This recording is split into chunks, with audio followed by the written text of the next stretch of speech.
नमस्कार दोस्तों, पीसीएस गुरुजी माँ का स्वागत है। दोस्तों, कई सालों से मैं सिविल सर्विसेज को एज अ स्टूडेंट पढ़ भी रहा हूँ और एज अ टीचर पढ़ा भी रहा हूँ। एक अजीब सा पैटर्न मैंने देखा है इस सब चीज़ों के अंदर। वो ये कि यूँ तो वैसे आपकी लाइफ बड़ी मस्त चल रही होती है। अगर आपने सिविल सर्विसेज के बारे में नहीं सोचा तो आपकी लाइफ बड़ी मस्त चल रही होती है। जो भी आप कर रहे होते हो, जो भी अपनी ज़िंदगी में जिस तरह भी जी रहे होते हो, बढ़िया चल रहा होता है। फिर अचानक से एक दिन आपको कुछ कहीं से इंस्पिरेशन मिलती है कि कोई आपका साथी जो है वो पीसीएस बन गया, आईएएस बन गया, या कोई बंदा और कोई सिलेक्ट हो गया, तो या किसी और माध्यम से इंस्पिरेशन मिलती है और आप सोचते हो कि यार मैं क्यों नहीं बन सकता। कल तक तो ये भी हमारी तरह खेला करता था, घूमा करता था, और आज ये सिविल सर्वेंट बन गया है, मैं ही बन सकता हूँ। तो आप भी ये सोचकर कि वो बन सकता है तो मैं ही बन सकता हूँ, तो आप जो है प्रिपरेशन करना शुरू कर देते हो।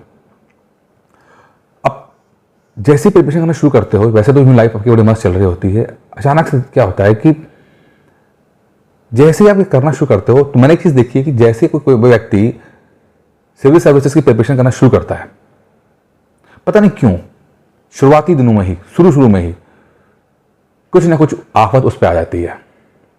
अब वो आफत चाहे वो फाइनेंशियल हो, चाहे वो इमोशनल हो, साइकोलॉजिकल हो, फैमिली का हो, हेल्थ का हो, कुछ ना कुछ ऐसा मसला होगा जो वो हो जाता है। यूं लाइफ बड़ी मस्त चल रही है, अचानक से आपने कहा कि सिविल सर्वेंट की सर्विसेज की तैयारी करूंगा, जॉब बढ़िया चल रही थी, पता लगा कहीं ट्रांसफर हो गया आपका, अब टाइम ही नहीं मिल पा रहा है। या वैसे लाइफ मस्त चल रही है, जैसे स्टार्ट करने की कोशिश की, पता लगा हेल्थ का मसला हो गया, अब हेल्थ संभाले, नौकरी संभाले कि पढ़ाई करें।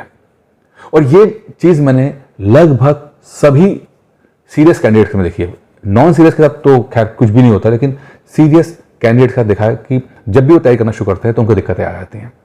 मैंने काफ़ी सोचा इसके बारे में कि ऐसा क्यों, ऐसा क्या आखिर क्या है कि यूँ लाइफ बड़ी मस्त चल रही है लेकिन अचानक से प्रॉब्लम्स आ जाती हैं। तो एक जो आंसर मुझे समझ में आया अपनी समझ के हिसाब से, वो ये कि शायद जो प्रकृति है, जो नेचर है, वो एक स्टेटस को मेंटेन करना चाहता है।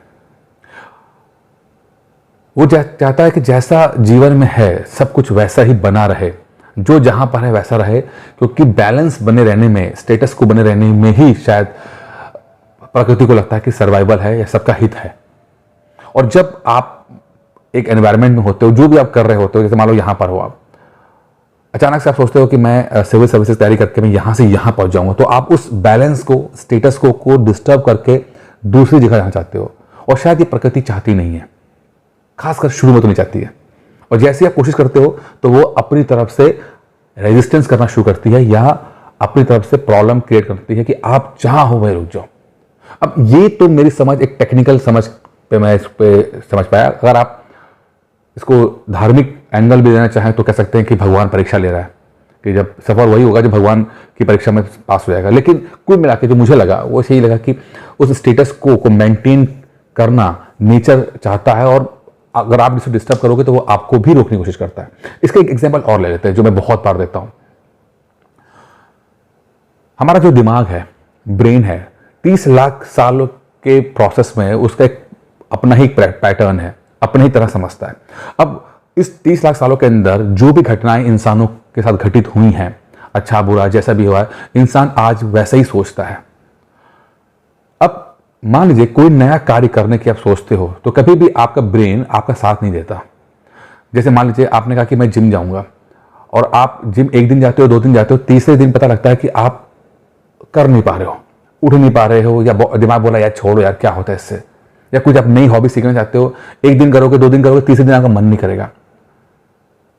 अगर आप खुद सोचो कि पिछले 20 साल के अंदर आपने क्या कॉन्शियसली कोई नई हैबिट सीखी है, क्या सचमुच आपने अपनी तरफ से कुछ नया सीखा है? शायद आंसर होगा नहीं। अपने आप को सीख गए, कुछ अपनी तरफ से कुछ कोशिश करके नहीं सीख पाए होगे। इसके पीछे भी कारण यही है कि जो दिमाग है वो कहता है भैया जो जहां हो वहीं रहो, सुरक्षित रहो, ज्यादा इधर उधर करोगे तो रिस्क रहेगा, रिस्क मत लो। सर्वाइव करना है तो शांत रहो, जहां बैठे वहीं बैठे रहो। यही कारण है कि जो सिविल सर्विसेज की तैयारी कर रहे होते हैं, स्टार्ट करते हैं, 80% स्टूडेंट चाहे कोई कोचिंग ज्वाइन करे, चाहे किसी भी तरह से पढ़े, चाहे कुछ भी कर ले, वो विद इन 1 मंथ 2 मंथ्स पढ़ाई छोड़ देते हैं। लाखों लाख रुपए का कोर्स कर लेने के बाद भी वो पढ़ नहीं पाते। क्यों नहीं पढ़ पाते हैं? क्योंकि उनका दिमाग उनको बोलता है जहां हो वहीं रहो, क्या कर रहे हो यार, सेफ रहो, जहां पे हो वहीं से रहो।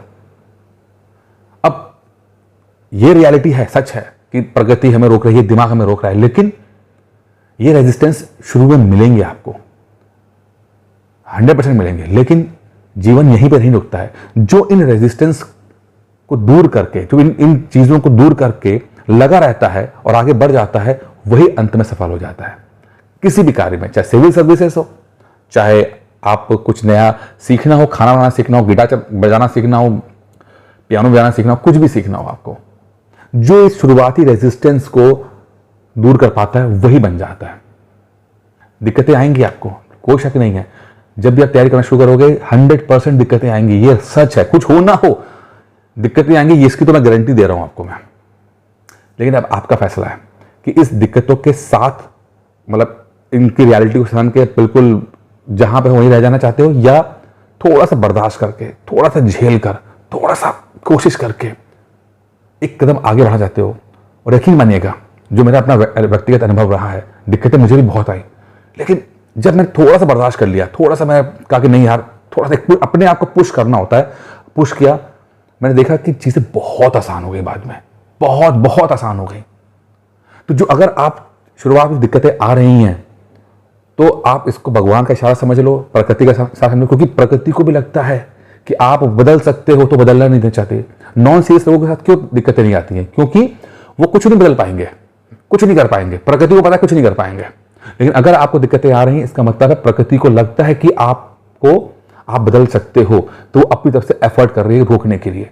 ये इंडिकेशन है कि आपके अंदर हुनर है, टैलेंट है, और आप कुछ ना कुछ बड़ा कर सकते हो। तो अगर आपकी जिंदगी में दिक्कतें हैं, समझ जाना कि आप बड़े बन जाओगे, बनने पूरा पोटेंशियल है। बस वो जो प्रोसेस है, वो दौर है ना, उसको पार कर जाओ।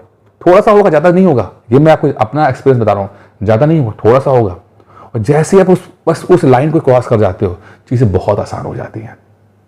दोस्तों, इस वीडियो के माध्यम से मैं इतना ही कहना चाहता हूं कि दिक्कतें बहुत सारी हैं।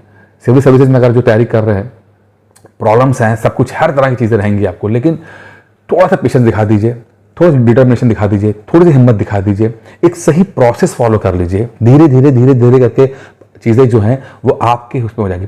पहले दिन कुछ नहीं होगा, पहले दिन कुछ भी नहीं बदलेगा ना, कुछ नहीं बदलेगा। इसीलिए मैं हमेशा बोलता हूं कि कम पढ़ाई करो। शुरू में 15 दिन कम पढ़ाई करनी चाहिए, जिससे कि आपका दिमाग आपको ना रोक ले। तो शुरू के जब पढ़ाई स्टार्ट करोगे तो कम पढ़ाई करो, धीरे धीरे धीरे करके अपनी पढ़ाई को बढ़ाओ, और आप देखोगे 15-20 दिन 25 दिन के बाद आपकी पढ़ाई सही हो जाएगी, ना कोई रेजिस्टेंस होगा, ना कुछ होगा, और आपकी पढ़ाई बहुत स्मूथली होगी, और कुछ दिनों के बाद आप अपने आप सफल हो जाओगे। ये वो एक्सपीरियंस है जो मैंने एज अ स्टूडेंट और एज अ टीचर मैंने महसूस किया है। मुझे लगा कि आपके साथ शेयर करना चाहिए। पहले भी मैंने कई बार शेयर किया हुआ है, लेकिन कई लोग नए लोग आ जाते हैं, और ये बातें मुझे लगता है कि बार बार हम लोगों को डिस्कस करनी चाहिए, क्योंकि सिविल सर्विसेज की पढ़ाई बहुत सिंपल है, पढ़ाई बहुत आसान है। बस जो ये जिंदगी की जो चीज़ें हैं ना, ये बस यही सबसे बड़ी प्रॉब्लम क्रिएट करती है। बाकी तो सब कुछ कर ले जाओगे आप। बाकी दोस्तों, इस वीडियो में इतना ही था। धन्यवाद।